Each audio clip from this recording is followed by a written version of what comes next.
Today on Investigate TV Plus, a silent crisis. What could you read? Nothing. Not even basic? Nothing. More than half of American adults read below a 6th grade level. The rates are staggering, actually. We reveal how low literacy rates have costly consequences and solutions that could boost the economy and improve public health. This is a solvable problem, right? We know how to teach people to read. Then, 2 decades after Hurricane Katrina devastated New Orleans, we share a story of resilience and rebirth. The discussion was how fast can we do this? It was never about whether we do it or not. Plus, we explore new systems designed to protect communities from the next storm. And when a mother collapses, her son finds her unconscious, beginning a medical journey that leads to a device keeping her heart beating. These are my batteries. I carry 2. How a pregnancy complication altered a woman's life and the technology giving her a future. I'm just thankful to be here. It gave me 5 more years with my son. In-depth stories that inform and inspire. You're watching Investigate TV Plus. Reading is part of our everyday lives, but it's more than just picking up a book or scanning an article online. I'm Tisha Powell. And I'm Lee Zurich. You do it when you drive and read road signs, when you sign your kids up for school, apply for a job, or pay a bill. Knowing how to read is vital, yet America is facing a literacy crisis. The number of adult Americans who read below a 6th grade level is at its highest point ever. And experts say that has an effect on the economy, healthcare, and more. But as dire as this problem is, experts say it's also one with a clear solution. Reporter Kristen Crowley takes an in-depth look at what's being done to raise literacy rates and how it can improve a community. Reading is a crucial part of education, one that for many students starts in kindergarten. So Khan Academy have what? English. But 61-year-old Bernadette Graves says growing up, she never learned how. Couldn't read, still can't spell. How much schooling did you do? I went all the way to the 12th grade. You graduated high school. I went all the way to the 12th grade. What could you read? Nothing. Not even basic? Nothing. How were you getting through school? They were just passing us back then. Going through years of schooling and becoming an adult without the ability to read may sound rare, but Bernadette is one of 680,000 adults just in the Kansas City, Missouri area with low literacy. And that can range from a very basic understanding of words and phrases to no understanding at all. And it's a problem nationwide. The rates are staggering, actually. Over 50% of American adults read below the equivalent of a sixth grade reading level. We call it a silent crisis because it's not talked about that much. Andrew Roberts is president of the Barbara Bush Foundation for Family Literacy. He says in 2019, the group started upping its support for adult literacy as rates started getting worse and funding to reverse the trend started drying up. On the adult side, from a federal funding, there's only enough funding to reach about 10% of the folks that need it. Why are we seeing such a high rate of adult illiteracy? So the areas where we see poverty, we do tend to see worse literacy rates. It's a multi-generational problem. So when we see adults with low literacy, children's raised in those households, they have a 72% chance of growing up with low literacy themselves. A cycle Roberts says doesn't just impact those families, but the entire country. People without strong reading skills struggle to find good paying jobs, or sometimes any job at all. If every adult read at a 6th grade level or higher, studies show it would create more than $2 trillion a year in the U.S. GDP. As a result, taxpayers are picking up the tab, as experts say many who struggle with literacy don't make a livable wage and may rely on government aid to make ends meet. Another struggle for people with low literacy is job advancement, which can limit their earning ability. Which one's the bigger win? $3.89. For Bernadette, who worked as a custodian and cafeteria server for 20 years, she has no idea what her earning potential could have been. Can I ask how much you were making in that job? Back then, I didn't know nothing about all that stuff. See, I still don't know. You don't about even that know how stuff much you today. were making? No. The high cost of low literacy doesn't end there.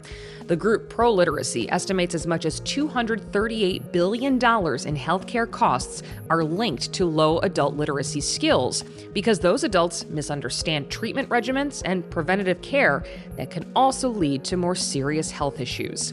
And while the issue paints a gloomy picture, Roberts says it shouldn't discourage us. This is a solvable problem, right? We know how to teach people to read. One key to solving it, programs like this. Now you need a paragraph on collaboration. Okay, we are growing all the time, and we are actually at capacity in all of our programs. So we have a wait list at all times of dozens, if not hundreds. Jillian Helm is the CEO of Literacy KC, the largest adult education facility in Kansas City, Missouri. It serves 2,000 adults a year. In 2024, it graduated 100 of them. I do think more services like ours are needed nationwide, and I think that that's evident in our waiting lists. You know, we have hundreds, we have dozens of phone calls every week for people wanting to get enrolled in our programs. We've actually added programming to address this need. Dr. Wendy Klein is Director of Adult Education at Literacy KC. There is a growing need for adults to become more literate. What is the solution to that? I think the only way to turn around literacy is to continue to do this work. We really function with teacher-led instruction, tutor support in the classroom, and student-centered. And Helm says their data shows it's working. Our students are more stable, that they work, that they're in jobs that pay above $17 an hour, which is awesome, and you know, that they're continuing on the track of post-secondary or certification programs. Go ahead and open the very first one. One of those students it's working for is Bernadette. When I started here, I was a first grade level or kindergarten level. Today, I'm reading fifth grade level.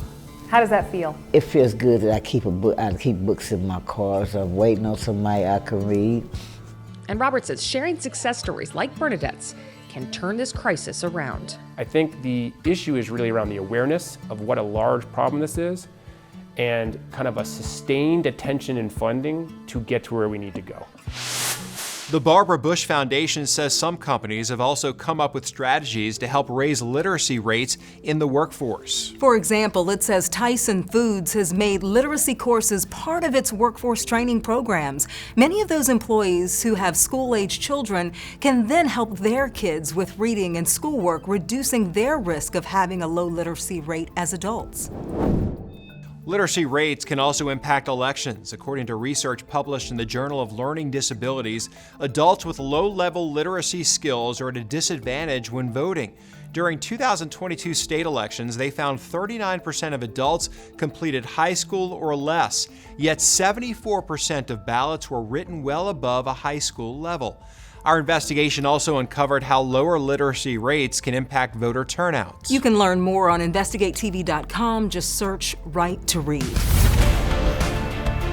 Still ahead, it's been 20 years since one of the country's worst hurricanes. It's a whole different world than what it was when Hurricane Katrina hit. We explore how flaws dating back to the 1800s led to an engineering failure and the massive upgrades now protecting New Orleans.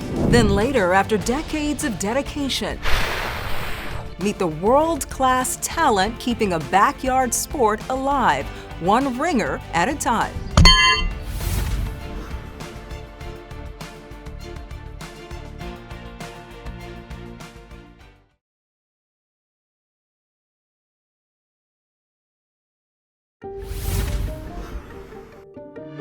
It's a natural disaster many people in this country will never forget. In August of 2005, Hurricane Katrina made landfall in southeast Louisiana as a Category 3 storm. The National Weather Service reports nearly 1,400 people died, making it one of the deadliest hurricanes to hit the United States. It's also the costliest hurricane in history at $125 billion in damage. Katrina caused enormous destruction when the systems meant to protect the city of New Orleans crumbled under the hurricane's force. But in the last 2 decades, the Army Corps of Engineers spent billions of dollars to upgrade those safeguards. Reporter John Snell takes a look back at what went wrong and how the system has since improved. Plus, he introduces us to some New Orleanians who never gave up hope of rebuilding.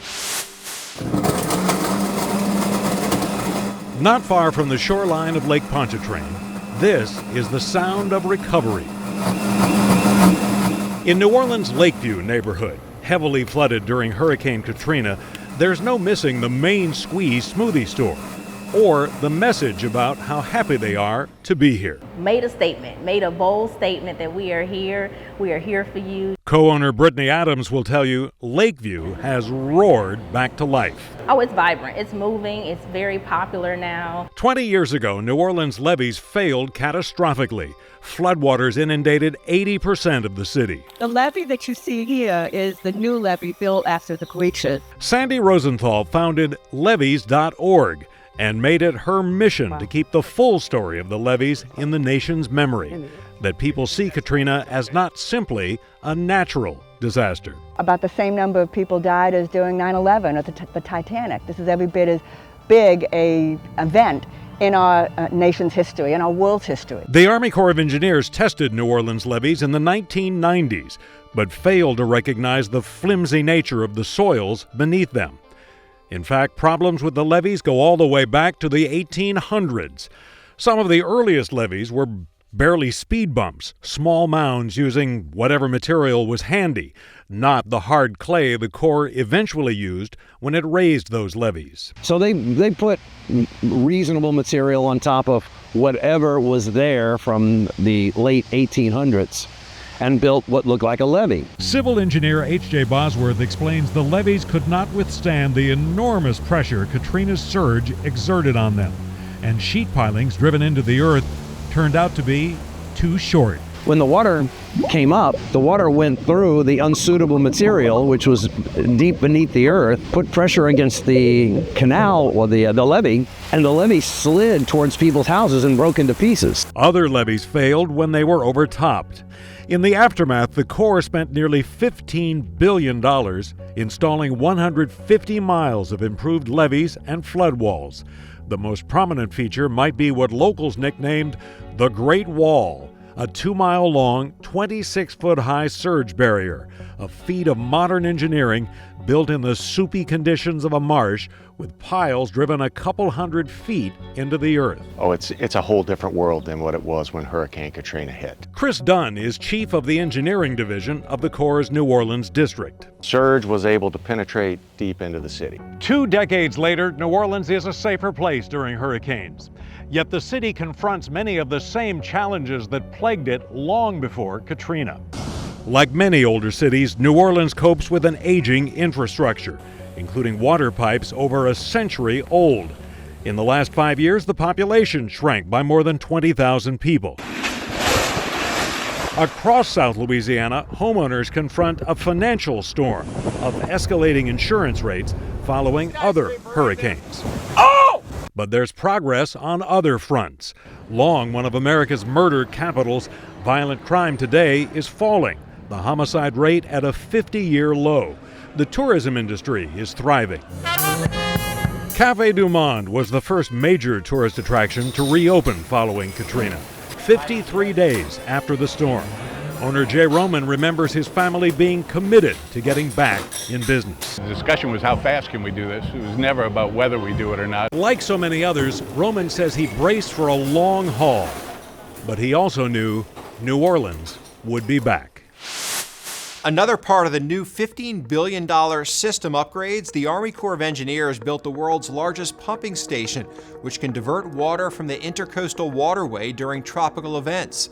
The goal is to provide 100-year storm protection or to guard against a storm with a 1% chance of striking in any given year. But officials don't plan on stopping there. In December 2024, Congress authorized the Army Corps of Engineers to look at providing a 200-year level of protection. The Corps is now analyzing the cost versus the benefits. Coming up, as she battles a rare form of heart failure for 2 decades. Nurses would also even remind me every day, this is why you're here. We share the inspiration for one mother's strength to carry on. Plus, we take an in-depth look at the condition that can affect pregnant women. Our in-depth coverage continues. You can get connected to Investigate TV Plus on all social media platforms.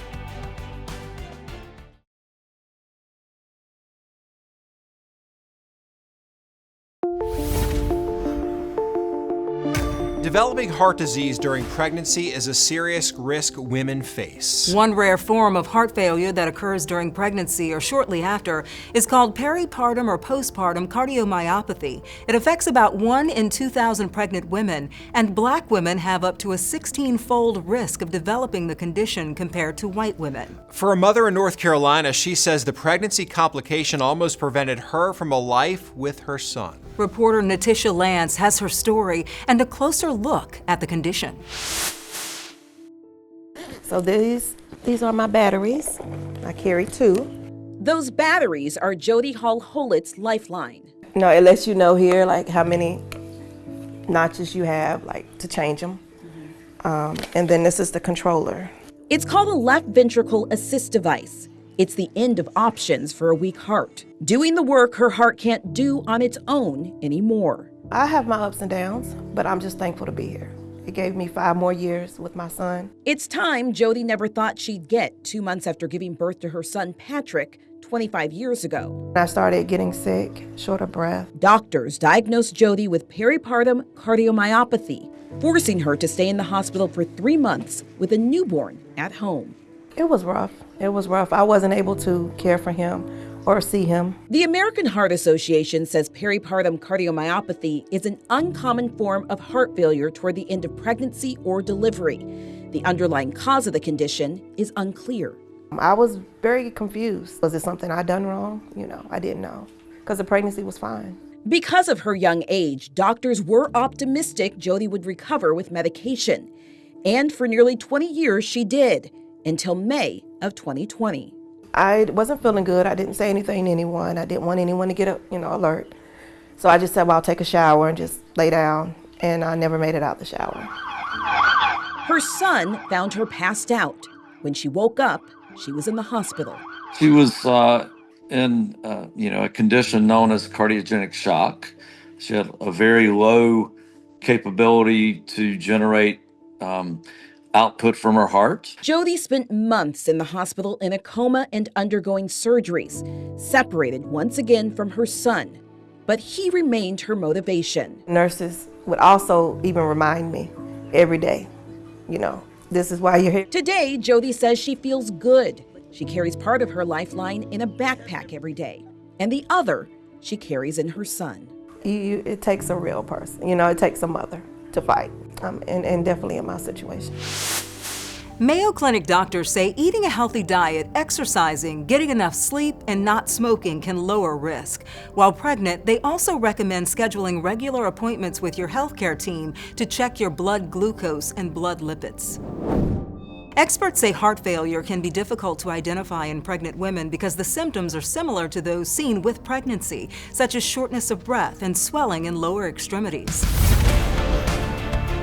Up next, in a sport where millimeters matter and legends are made in the dirt. Practice, practice. See how one world champion is inspiring the next generation to keep a beloved backyard sport alive. You can watch Investigate TV Plus anytime, streaming online. Get the app for Roku, Amazon Fire TV, and Apple TV. They're free to download.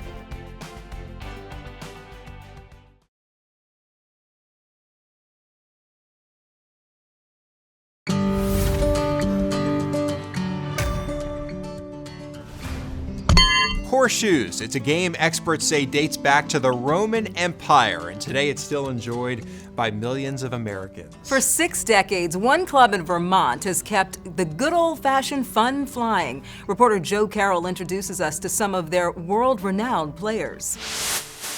On a hot afternoon in Bristol, Deborah Brown is warming up. Practice, practice. It's the Summer League of the Sodbusters Horseshoe Club, the 59th year throwing shoes. First, though, the players prep the pit. Yeah, you got to turn the clay because it gets hard and you have to water it. In with that. Okay, let's have fun. Let's go. Deborah is also dead serious about the game. I had to earn my stripes. Because she's one of the best in the world for horseshoe pitching. I am 24-time state champion. I'm 9-time New England champion. I'm 1-time world champion. Not a celebrity. I just love the game. But Deborah says the sport isn't as popular as it used to be. If we don't have kids in future of it, we don't have a sport. Okay, you're up. So the champ is playing against Blair Selleck on the junior team. She's up and coming. Deborah gives Blair a large handicap to even out the game. Nice shoe. It's also a family affair. Deborah's husband Mike introduced her to the game in 1980. She's more serious than I am. Hit the nail. I just have to tell you a little secret. She's better than you. Yes, I'm proud of it. You're okay with that? Oh, yes. Nice shoe, Mo. I'm here to help people out if I can help them. And then there's Brianna McCormick, the couple's niece. You have more of a game face on this one because of her. Do I? Oh, I believe it. For good reason, because Brianna's a ringer herself. Nice shoe. She's won the Junior World Championship and Vermont Girls State title 14 times. Yeah. Your aunt said, this is a family affair. Got really excited. Agree? Oh, absolutely. Yeah, the first time I threw horseshoes was in her backyard. The pitchers play into the evening. What do you get out of this? Enjoyment, relaxation. Camaraderie. That's the biggest thing. Just lights me up. What's at stake? Nice. Just plain old-fashioned fun. And look at the score. 82-83. Oh, wow, that was a really good game. Deborah recently added another honor to her resume. In 2025, she was inducted into the Vermont Sports Hall of Fame, the first entrant for horseshoe pitching. Fun fact, I was making history. I was really good at horseshoes when I was a kid, shockingly. I'm thinking, have I ever even played? Tossed I played cornhole. Cornhole? I guess it's somewhat similar, a little bit. Horseshoe, I'm not sure. I'll have to do that. Put that on the list. Put it on the list. Well, that's it for us on Investigate TV Plus. I'm T. Chappelle. And I'm Lee Zurich. Thanks for watching. On the next Investigate TV Plus, domestic violence victims who leave their spouse often face an extra burden to ensure their safety. A domestic violence protective order is not an easy order to get. We examine the cumbersome legal process many survivors face and hear from one survivor in Georgia sharing her night of terror to fight for change.